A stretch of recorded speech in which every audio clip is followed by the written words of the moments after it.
Welcome to the story of immortality. You're about to enter a magical world. We invite you to savor the feeling of peace, love, and wisdom as it opens your eyes to your true self, to reality itself. The sessions are designed to uplift you as you access the subtle, eternal spiritual universe that moves within this physical world.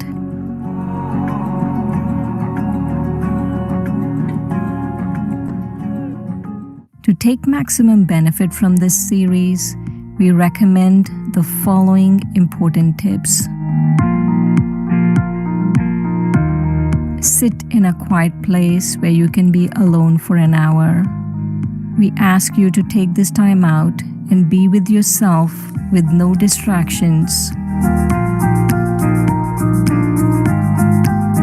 Sit with your spine straight, either in a comfortable chair or on the floor. This will ensure that the energy flowing in your body will support what you're hearing. Keep your phones in silent mode and away from you in another room for the whole hour. We encourage you to keep your camera on. Our experience has taught us that other participants will be inspired to see you. We will record these sessions. Only the speakers and not the participants will be recorded. 5 languages are available for translation. To select a language, click on the interpretation button, and then you can opt for Hindi, Spanish, French, Telugu, or Tamil by clicking on one of them. This is our registration link. It is not mandatory, but if you would like to receive the recordings and other information, then do register. Om Shanti.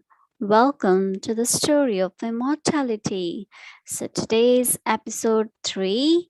Welcome everyone. And now today let's see the flow of the program today. And then I welcome Sister Shireen, and she will introduce us our today's guest speaker. This program, The Story of Immortality, will enlighten you through insights, visuals, and meditations. We will begin soon with 15 minutes of sharing with a senior teacher. Then Sister Shireen or Sister Dorothy will make a 30-minute presentation, interspaced with 2 meditations that unwrap the book.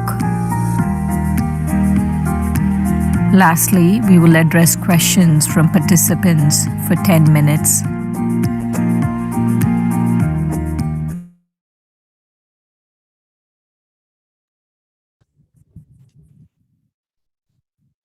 Good morning, good afternoon, good evening, wherever you are in the world. Welcome to our 3rd episode in the story of immortality.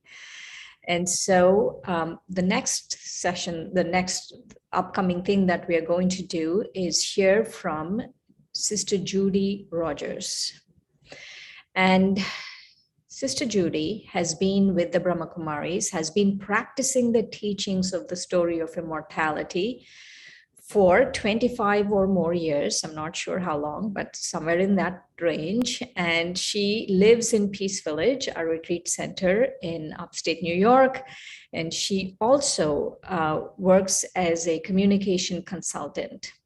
And so here we have Sister Judy. Welcome to the program. Thank you, Shireen. Hello to all of you. It's lovely to see you and be with you. So I have one question. Actually, I have one question for everyone, but because everyone's answer is so different and so intriguing, my question to you is, When you, especially because today we will be talking about the Supreme Soul. So when you first came to the Brahma Kumaris, what was your experience of the Supreme Soul? Like, what was your first experience of the Supreme Soul? Well, actually, I thought I was going to break a rib, but I'll explain to you. So, when I was searching, I wasn't searching for God. I was searching for truth. I wanted to understand sort of what is the big story? Who are we? What's going on? And I had read philosophy. I'd gone to lots of lectures and talks and read lots of books. And so by the time that I got this invitation, I actually got an invitation to come meet. I thought the invitation was to come meet somebody named Dottie Jenkins. And I thought, well, good, I'm good with meeting your friend Dottie Jenkins, whoever she is. I'm happy to meet her. So I drove out to a suburb. I was in Chicago at the time. I drove out to this suburb and met a bunch of people I did not know. And then at a certain point, everyone was invited to sit in a circle and introduce themselves, which we did. I don't remember anybody who was there, although I probably know them all now. And I met 3 people who were in white saris. And I hadn't been around the Indian community much. So I met Dottie Janki, not Dottie Jenkins, who was then the head of the Brahma Kumaris. Actually, she was not the head. She ran the Brahma Kumaris activities outside of India. I met Sister Mohini, who is currently the additional chief of the Brahma Kumaris, and I met Sister Genti, who runs the Brahma Kumaris activities in Europe and the Middle East. I liked them very much. And I had been sort of shopping, you might say. So then it was made clear that Dottie Janki was going to speak, and she opened her mouth and began speaking in Hindi, Sister Genti translating, and she said, I'm going to talk about truth. And I thought, perfect, this is perfect. So she started talking about truth. I was riveted. I loved what she said. I don't remember now what she said, but I loved what she said. And at the end of her talk, I said to my friend and then to Dottie, why did this take so long? Because I had been looking for so long, and instantly something about her made me feel, and what she said made me feel that this may be what I was looking for. So then Dottie invited me to come to the center the next day, which turned out to be a 10-minute drive from my house. And anyone who knows Chicago knows that's highly improbable because it's a big sprawling city. So I went there the next day, and they explained that they were going to do something called Rakhi. I had no idea what they were talking about, but they said, no problem, you don't need to know anything. You just, when your time comes, you're going to go up to Dottie Janki and you're going to put your wrist out and she will tie a bracelet on your wrist. And I said, well, easy enough, right? How hard is that? To myself. And then they said, okay, but until then, we're going to meditate. So I closed my eyes. I didn't know that everyone else in the room had their eyes open because they do open-eyed meditation. But I'm peeking out every now and then to see when it's my time to go. So at a certain point, they give me a signal. And I go up to Dottie Janki. She was a very tiny person. So in order to put your wrist out, you had to kind of be on your knees, sort of below where she was. I put my wrist out and I'm looking at her eyes, and she is looking in my eyes, it seemed. And then my heart started racing and I was kind of short of breath. And then I saw, I don't know how to explain it, I saw like an outpouring of light in front of me. It was a little bit like a fountain. It might be like, you might say, a fountain of light. And I don't have any time to think. She's tying this bracelet on. I'm also seeing kind of her eyes, but I'm also seeing this fountain of light, and I'm feeling this rush of love. just this waterfall of love enter my heart while I'm afraid I'm having a heart attack. So when she got done and she smiles at me, and I get up and I go over to Sister Genti, who's going to give me a little sweet thing and a blessing, my heart stopped. Everything went back to normal. And I went back to my seat and I thought, wow, what was that? And I'm watching everyone else. I thought, is everyone having this rib cracking experience like I'm having? They all looked fine. Nobody else looked like they were having a problem. So I was so affected by this that the next day I went and said, well, I just want to, show me, tell me, talk to me. And they said, well, we have a course and you can take our course. It lasts 7 days. I said, fine. And the next 7 days I went every day for the course. That experience didn't happen again. It's not like every time I connected with God, my heart stopped and my ribs started to break and I saw waterfalls. But I began to make contact with this more subtle experience, this more subtle spiritual experience, which is what happens when the soul finally connects with its Father after a very long time of searching. I always thought, later when I thought back on that experience, I thought,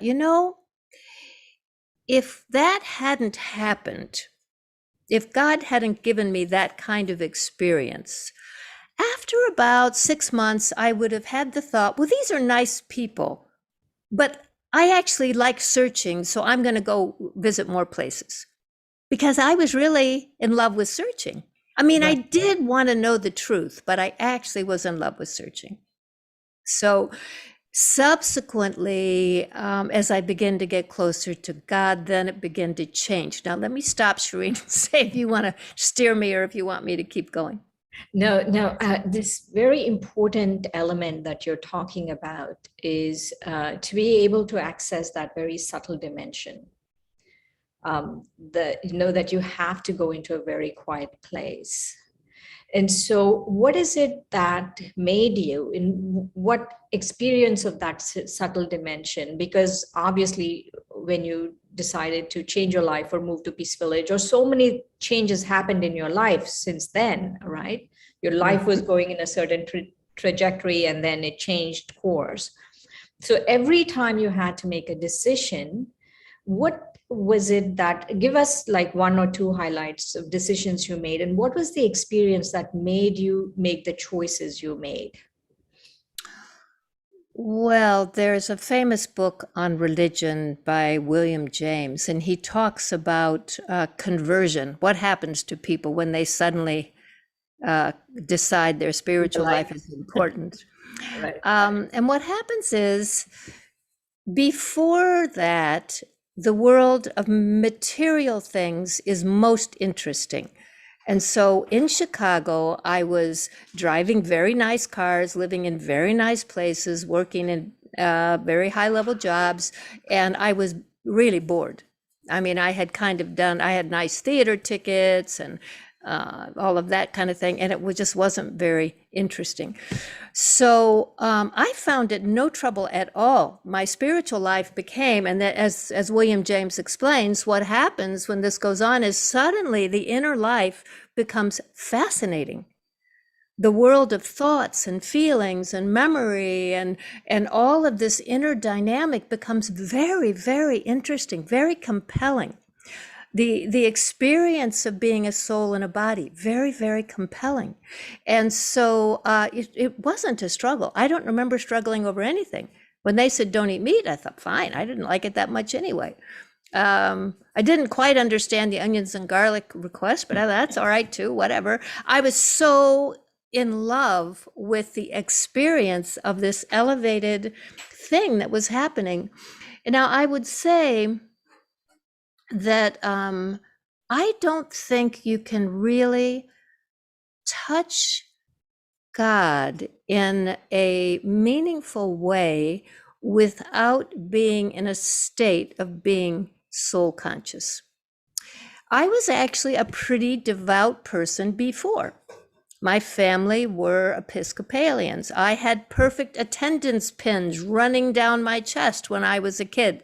I used to pray every night. I mean, I already was liking the whole religious thing, but I was calling out to God, me, Judy, in a body, calling out to God, whoever he is, God, I need this, or I want this, or I need this help, or I need this support, kind of generally calling out. Now, I think God loves those of us who do that. I think he hears us, and I do think we get responses. We get a feeling that he's listening to us. But what I'm talking about here is completely different from that. Because when I am experiencing myself to be subtle energy, the soul behind the eyes, not just thinking about it, not just thinking about being a soul, experiencing that I am this energy behind the eyes, this being, this being of light. From that place, now I'm in a subtle awareness, right? I've turned my attention inside. I'm no longer thinking about theater tickets and new cars and all of those kinds of things. Now I've turned inside. And now I'm interested in what kind of a space, what kind of an ashram, what kind of a peaceful room can I create inside? So I'm focused inside, and I see what's going on in my heart. I feel what's going on in my mind. I feel memories come and go. I sense all these things that are going on. And in that state, as I learn to quiet the mind and quiet the heart, and now I'm just there, I'm aware of my breath. My thoughts are very slow, and I'm quite aware of who I am inside. Now, from that place, now I turn my attention to the divine. I turn my attention to God. From that place, I'm not just a body calling out to him. I am this subtle spirit, this subtle being, and I am making a connection with him or her or it. Because honestly, souls, as you would have already heard, don't have a gender. So it's not about he is the father or whatever. This is God. This is the creator energy. It's the source energy of the universe. It's the source of life. It's the source of virtue. Sorry to interrupt you, Judy, but I do have a question. So was that your experience? Is that what made you change the way you were going about? You mean, let's say, what made you decide that you want to move to Peace Village and live in a, in that community, in that ashram? It's kind of like an ashram. I don't think of it like that, Shireen. The way I think of it is, imagine if you walk past a fudge shop. Have you walked past a shop where they're making chocolate inside? And you're on the sidewalk, and suddenly you turn your head and you can just smell that chocolate smell out on the sidewalk. And you cannot help yourself. You have to walk in and buy some fudge. Right. That's the way it was. Once I had that experience, that fragrance, that companionship, that elevated feeling, was I going to be excited about getting another car? I didn't care what I drove. None of those. It wasn't a decision point. It wasn't. I never thought, well, shall I go to class or shall I go out to brunch? I never thought that. I was so attracted. All I could think of was, why did this take so long? Right. Why did this take so long? Given that I was searching, why did it take this long to find this most precious experience? And now that I've found it, let me do everything I can to keep myself close to that. That was the only thing. So there were no decisions. That's wonderful. That's wonderful. So did you hear that, folks? All we need to do is have an experience and the rest will take care of itself. It's like when you fall in love, right? It's just like when you fall in love. It's like you fall in love with God. All right. Hope this is helpful. It's been lovely to be with you. Enjoy your time.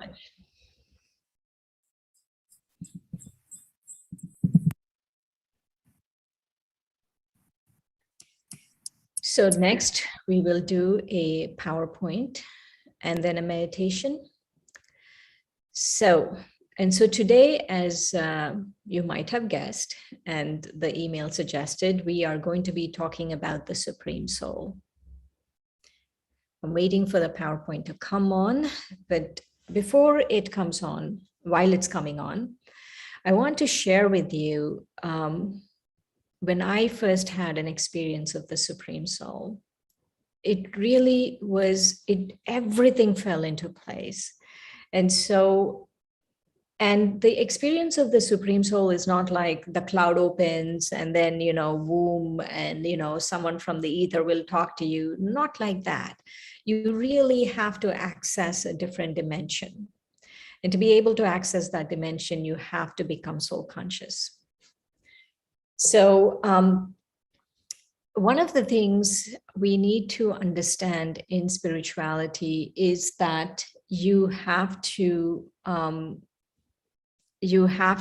be able to do both. You have to know the Supreme Soul as he is, and you have to know yourself as you are. So I feel actually you need to do four things. You need to understand the Supreme Soul and know him or her as he is or as she is. And you have to understand the soul as she or he is. And then you have to understand your enemy, which we will get into later. And you also have to understand the time period.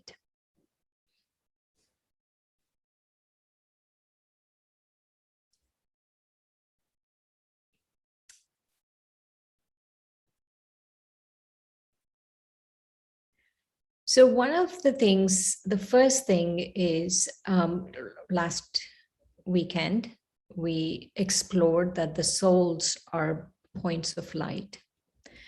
And so we are all spiritual beings of light. That is who we are. We are all spiritual beings of light. And then the Supreme Soul is also a spiritual being of light.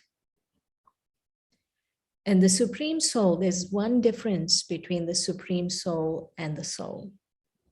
So the soul comes into the cycle of birth and death. That is, all of us souls come into the cycle of birth and death.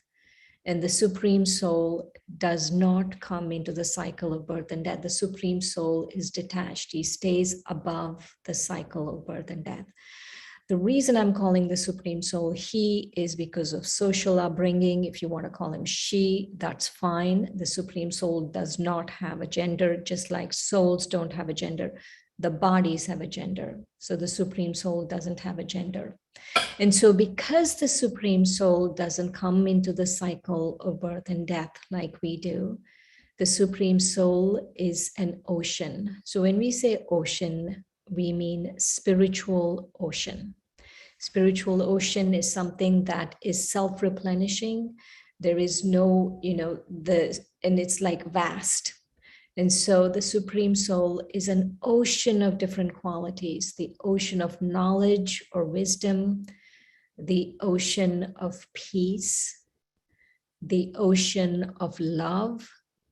And also, because we come into the cycle of birth and death, we come into impurities. The soul becomes less and less pure.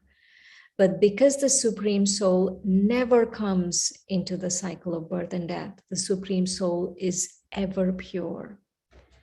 So always the ocean of knowledge, always the ocean of love, always the ocean of purity, and always the ocean of peace and happiness.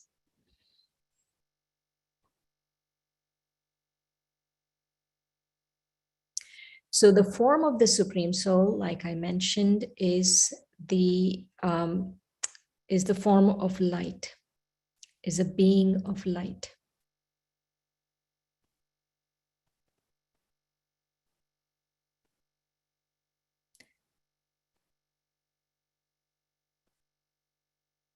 And so to be able to come, this is the most important aspect of today's session. To be able to come close to the Supreme Soul, you need to understand and know the Supreme Soul as he is, how he is. And to be able to do that, you have to know yourself as you are, how you are. So when you stabilize yourself as a soul, then you will know the Supreme Soul as he is. And so the Supreme Soul is our parent, which we will talk tomorrow about different relationships. Like I was saying, he's incorporeal.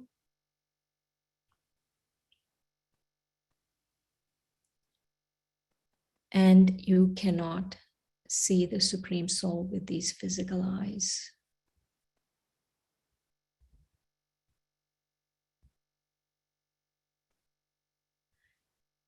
And the interesting thing is, the more soul conscious you become, the more you will feel the Supreme Soul's presence in your life.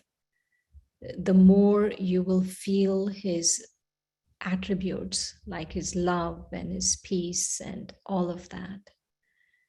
And so the Supreme Soul doesn't grow bigger or smaller and larger and all of that. The Supreme Soul is always, always a luminous, tiny point of light.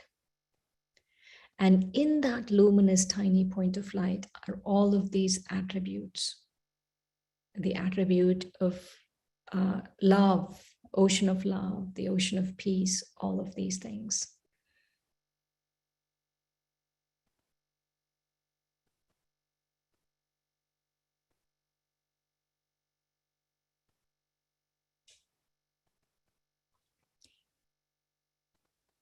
And so this is another important aspect of the Supreme Soul. So we all are here, right? Inside, in the center of the forehead, inside. The Supreme Soul also has a place of residence. And that place of residence, you could say, is the Supreme Abode. So the Supreme Abode is above and beyond the physical world. So you have the sky and the physical world, the galaxies, the Milky Way, all of that. And that is actually infinite space. But beyond that, when you become soul conscious and you go there in your mind's eye, then you access the Supreme Abode. And it's a place of absolute silence. And it's called the Brahm element. And so it's important to note that the Brahm element is not God or the Supreme Soul. The Supreme Soul lives in this space, in this Brahm element.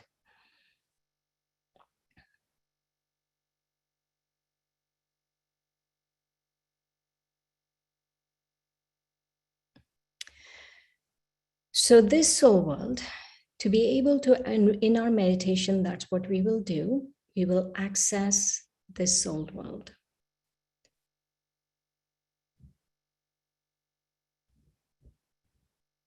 So it is a land beyond sound. So in the physical world, we have sound, like you can see on the screen. The dark blue portion is the physical world, and just beyond that is that golden orange light, and that is the Supreme Abode. And that is where the Supreme Soul lives, and it's beyond sound. There is not even a sound of a thought. All souls live in the Supreme Abode with the Supreme Soul, and so we call it our home, our sweet home. So should we have a meditation? Can we have a meditation? And so I want you to just try your best to have a meditation, okay? So sit back and sit with your spine straight. Take a deep breath in and out. And I want you to visualize yourself as a being of light, traveling through the sky. You're a tiny, tiny point of light traveling through the sky.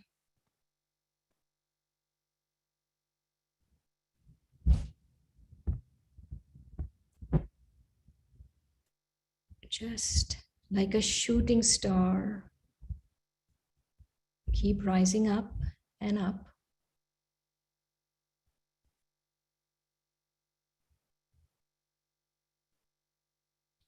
And keep going through the Milky Way, through the galaxies. Just keep going.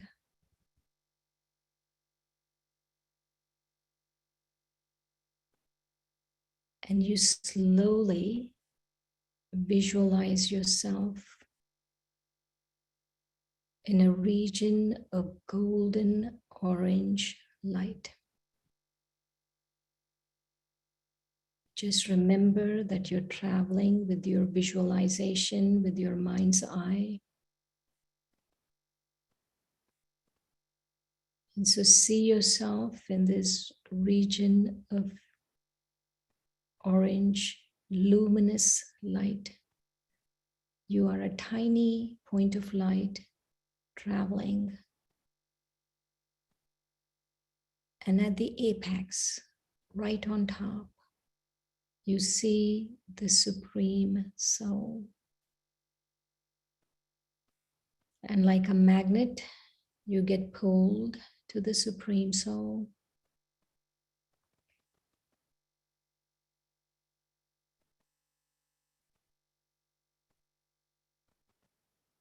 And while you are connecting to the Supreme Soul as a being of light, and the Supreme as a being of light, you feel a sense of peace and belonging.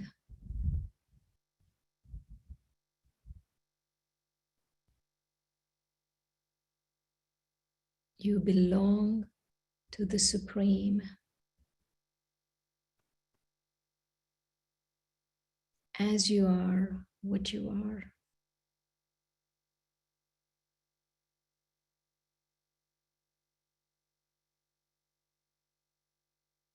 And you feel so connected to this ocean of love, this ocean of peace.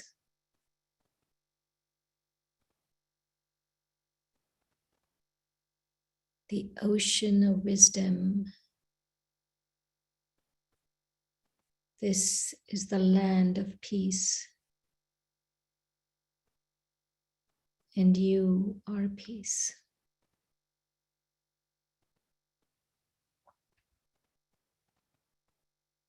Just be here for a few moments. Just see yourself as a soul, as a luminous light, a point of light. And the Supreme Soul as luminous light.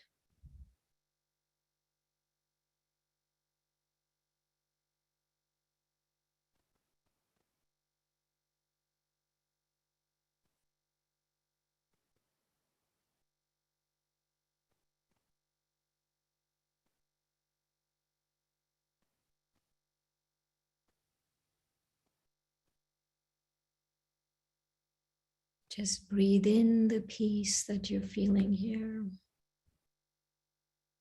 And when you are ready, slowly glide back down as this being of light.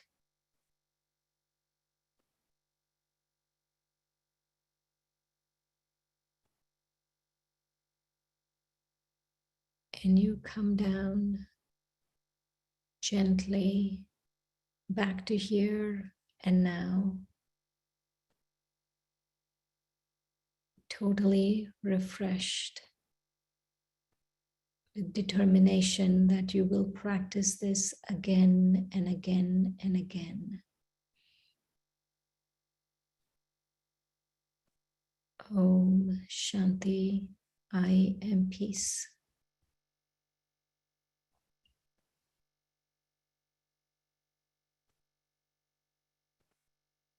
Om Shanti, everyone.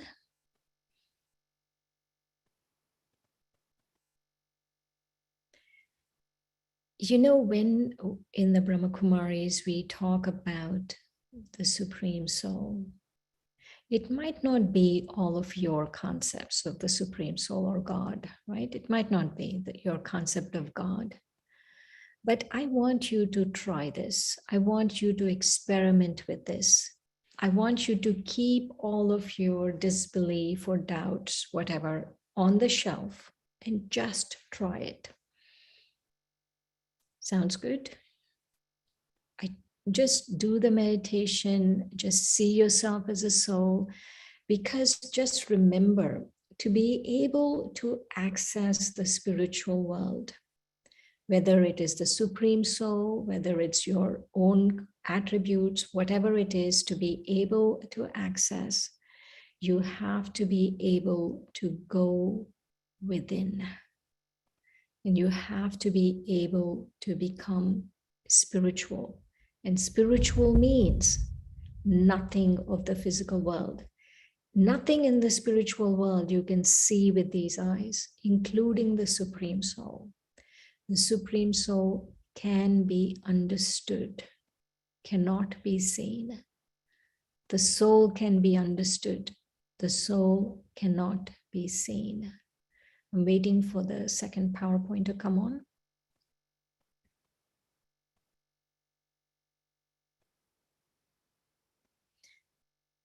And so, one of the things that everyone in this world, right? There are a lot of, you could say, studies out there in this world which talk about belonging. And how, if you have belonging, you know, people who belong to, you know, families, they do better in school versus those who don't have a family, things like that, right? And so it's important to understand that the praise of God, one of the best things is that he has a sense of belonging to everyone. And so because he's ever pure, he's unlimited, he's the ocean of all virtues, the ocean of all powers, and the ocean of knowledge. And so because of all of this, because he's the truth, his sense of belonging, he's the almighty authority, means he has all of the spiritual powers. And because of this, we belong to him. Our souls belong to him, and he belongs to us.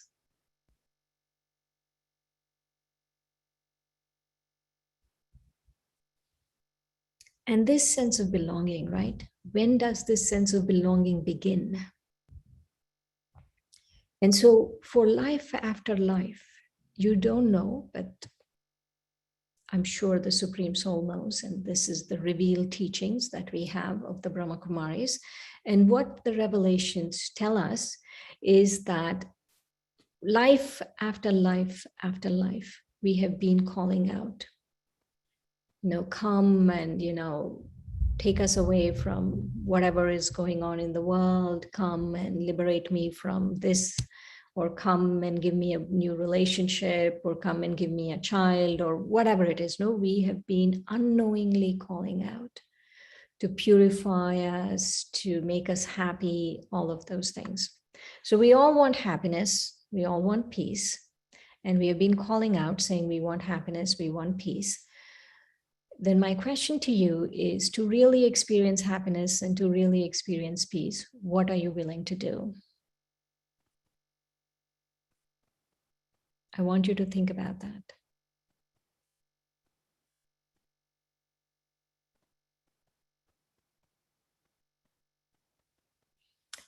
And so when you think about what is it that I'm willing to give up to experience happiness, then you realize that, yes, I have to give up something.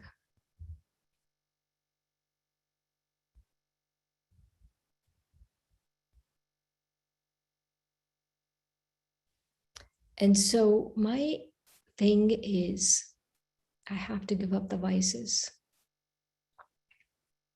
And I have to accept, I have to recognize, I have to understand, and I have to accept the Supreme Soul. And so how can we understand, recognize, and accept the Supreme Soul? Is when we realize the attainments we have from him, that he's the ocean of love. He comes and gives us the gift of a brand new world. He is our mother, he's our father, he liberates us, he guides us. And so all of these things he does. And so what is it that I have to do? So I'm getting a gift. So what is the gift I have to give?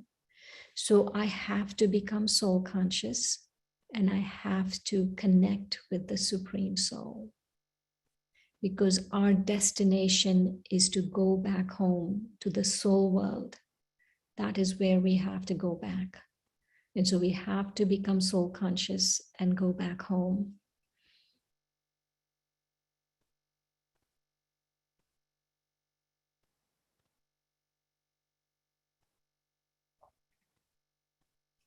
And so one of the things is the Supreme Soul says a lot of things. Remember, I said these are revealed teachings. And in these revelations, the Supreme Soul says, you're the jewel of my eyes, you're a sparkling diamond, you are the most beautiful decoration of my eyes, you know, all of that, right? And so then what am I doing? There are just two things you have to do. You know, he says, you are my long lost and now found children, all of that. There are just two things you have to do. And those two things are, you have to understand and you have to accept. So what are we understanding and what are we accepting? So we have to understand who the Supreme Soul is. We have to understand that the Supreme Soul has come to meet me. And I have to recognize this, that recognition comes, the understanding and recognition go hand in hand. And then I have to accept, yes, you are my Supreme Soul. You are my Supreme Father, Supreme Soul. I belong to you and you belong to me. And with that understanding and acceptance, a whole universe opens up to you.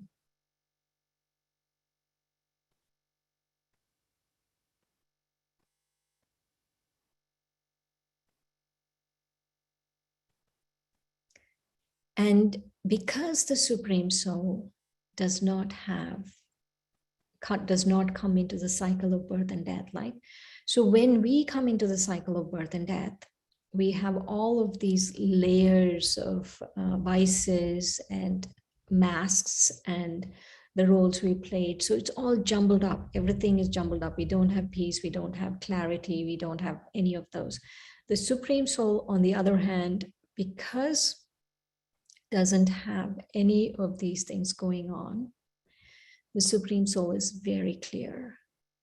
And so Supreme Soul is the only one, only God can meet us with this awareness that, and rekindle a memory, because we are actually meeting again. This is not our first meeting. In the lesson on the cycle of time, we can talk about why we say this is not our first meeting, but we have to rekindle this awareness, this memory that yes, you are the same one and I am the same soul. And I can have everything you have if I have awareness, recognition, awareness, understanding, and acceptance. And so with that, let's have a few minutes of meditation.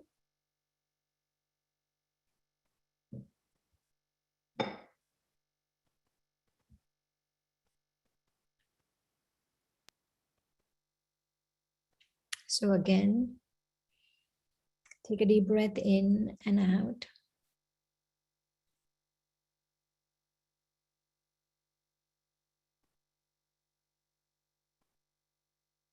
And gently relax into being a luminous point of light, into your true original awareness of a soul.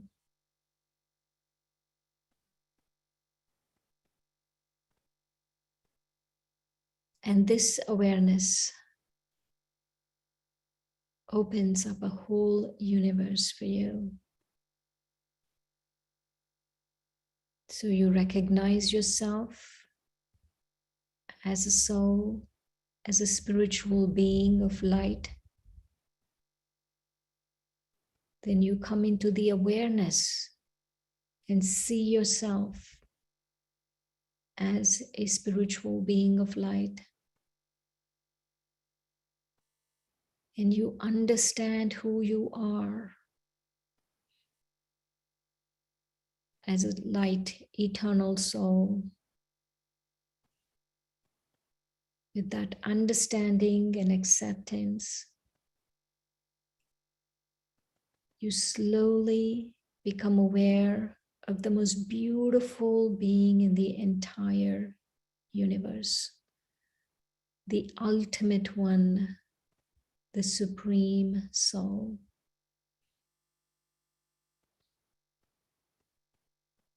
The Supreme Soul is right here, present in this spiritual universe.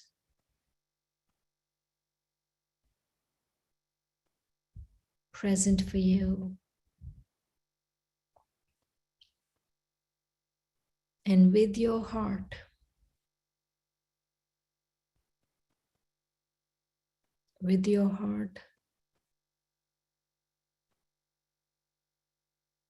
you say to the Supreme Soul, you, the soul, say to the Supreme Soul, I accept you. I accept you as my guide, as my liberator, as my parent. You are a being of light, a luminous, self-luminous being of light, the ocean of love and knowledge. And I accept you as you are, how you are.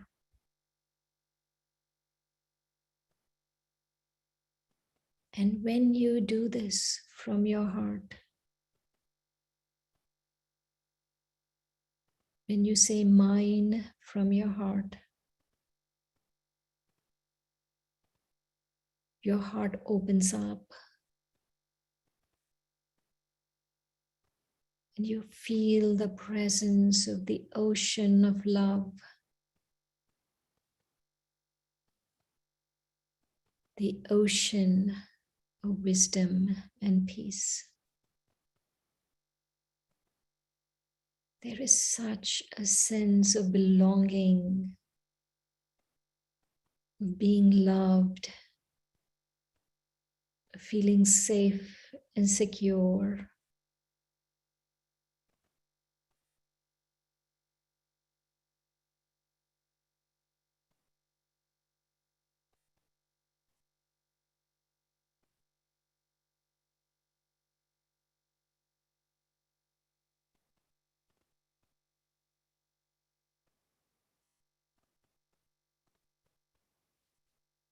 And with this sense of security and safety and peace and love, you come back to here and now.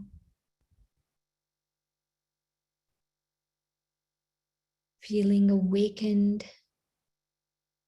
and ready to explore the Supreme Soul more. Om Shanti. I am peace.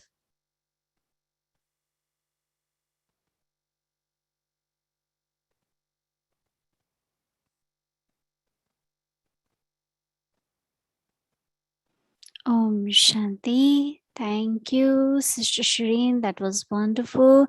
I'm sure everyone must have very, very beautiful experience knowing Supreme Soul. So now, I just want to tell you that these sessions are recorded on YouTube, so you can always go back and listen again.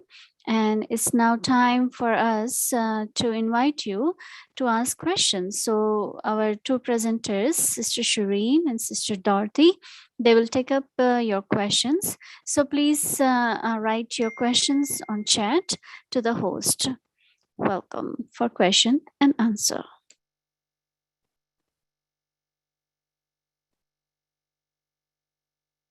Om Shanti, everyone. So I hope you're ready with your questions.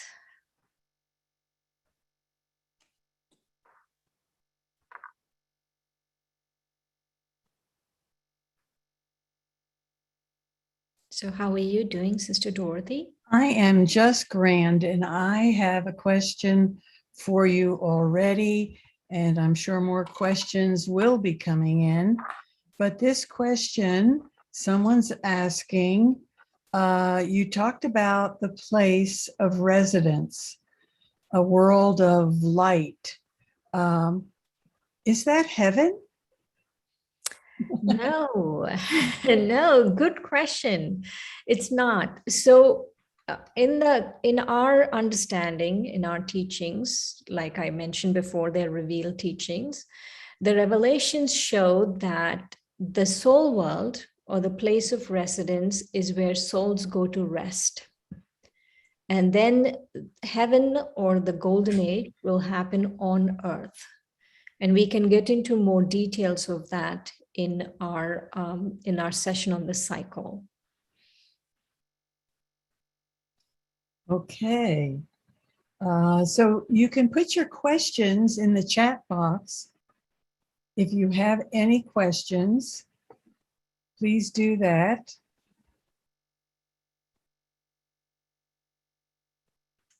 Okay, here is one more. The picture that you showed of the golden age, is that something like the Garden of Eden? Yes, yes. It is. So the golden age in every culture, in every religion has a name. Like in Hinduism, it's called Vaikunth. In some places, it's called the lost city of Atlantis. And in the Bible, it's called the Garden of Eden. And so the golden age is remembered in all religions, in all cultures with different names. Just like the Supreme Soul is remembered in all religions, in all cultures with different names. And the next question is from Gabrielle, and she's asking, the Supreme Soul is the same as God? Yes, yes. The Supreme Soul is the same as God. So God is popular. And sometimes for some people, not for me, but for some people, when you use the word God, they seem to have a negative reaction. And so the reason why we say Supreme Soul is because the soul lives in the supreme abode, and also the soul is the most supreme of all souls. And so if you want to call God, that's good. You want to call Ishwar, that's good. If you want to call, Bhagwan, that's good. If you want to call Allah, that's good. If you want to call Jehovah, whatever, they're all the same. There is only one God. There is only one Supreme Soul. There is only one soul who doesn't come into the cycle of birth and death. And we call him Shiva. I'm trying to decipher this one. I think what they're saying, I'm he in this time. Thanks, not she. So I think they're asking if God is a he or a she. It doesn't matter. God does not have, excuse me, God does not have a gender. The soul doesn't have a gender. God doesn't have a gender. And so if you want to call God he, that's fine. If you want to call God she, that is fine. I call God he because of social upbringing. And also I think I have more of a relationship with the Supreme Soul as a father. And that's why. Do you want to call him she? That's fine. You don't want to call him she? That's fine. Yes, it doesn't really matter. That's just the body. When I went to get my vaccination and they asked, there was a question of what sex are you? There were 9 categories that you could choose from. right. Nowadays, 9 categories. Nowadays, yes, you have so many And pronouns. it's just a covering, right? But so I don't see another question, but I have a question for you, Shireen. Maybe you Sure. can explain to everyone again the importance of being soul conscious, because you were intimating or even saying directly that connecting with the Supreme Soul is based on your own identity. Right. So the Supreme Soul is eternal. The Supreme Soul is eternally enlightened. The Supreme Soul is an eternally conscious. The Supreme Soul is eternally aware. The Supreme Soul is eternally love, eternally all of those things. But if I am not experiencing peace or happiness or love or any of those things, why is that? Or why is that we have lost this connection with the Supreme Soul?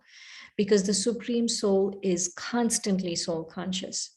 And when we become body conscious, we lose that connection. And so if I want to regain that connection, the Supreme Soul will not become body conscious, because the Supreme Soul never comes into the cycle of birth and death like we do. So the Supreme Soul will not become body conscious. So I have to become soul conscious. And so it's like a radio and a radio station, right?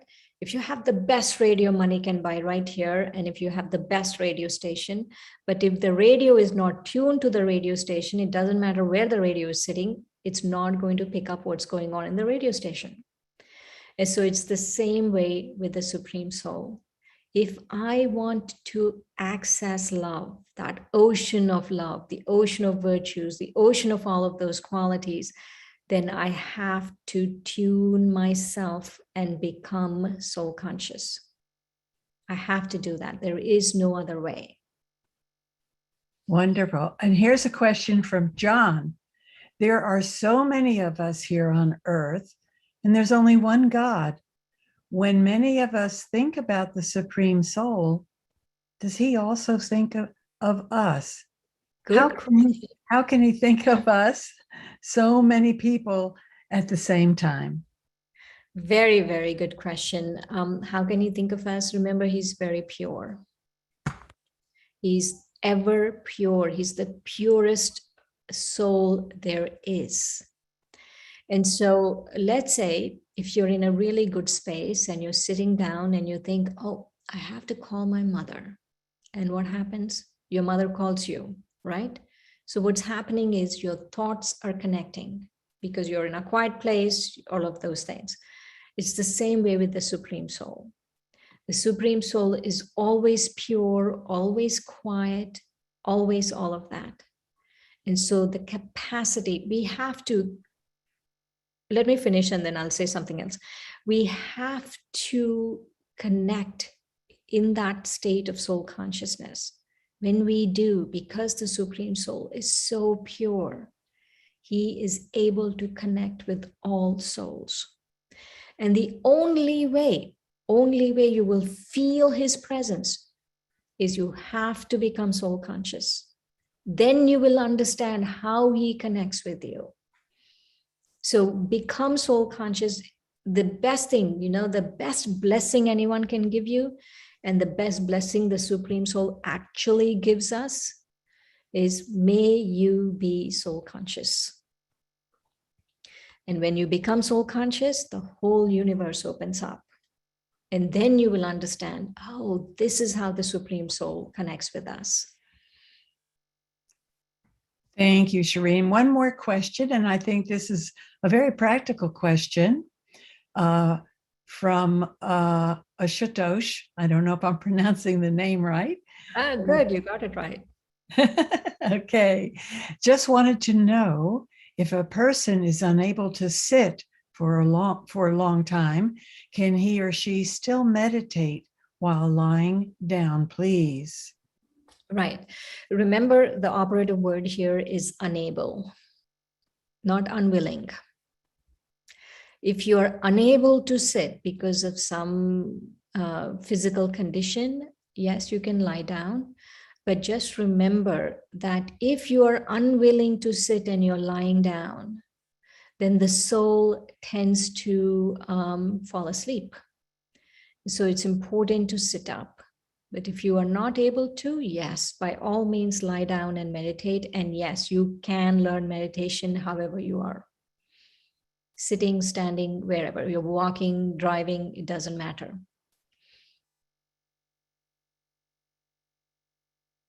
Acha. Om Shanti. So see you all back tomorrow again. And Sister Dorothy will be your presenter tomorrow.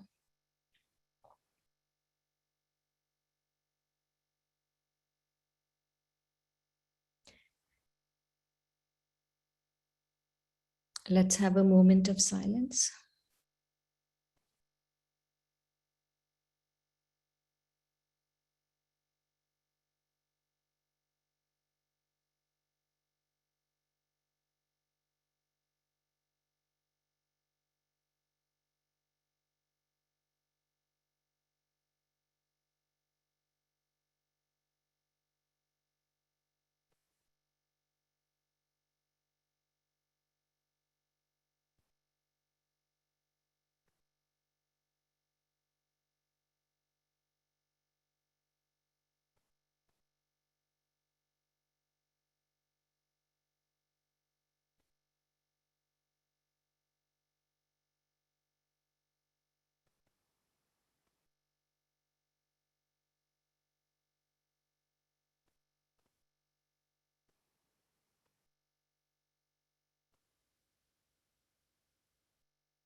Om Shanti, everyone.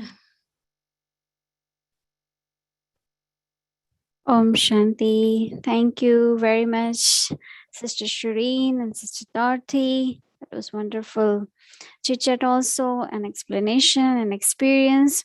And thank you everyone for being with us today. And tomorrow we look forward for episode 4.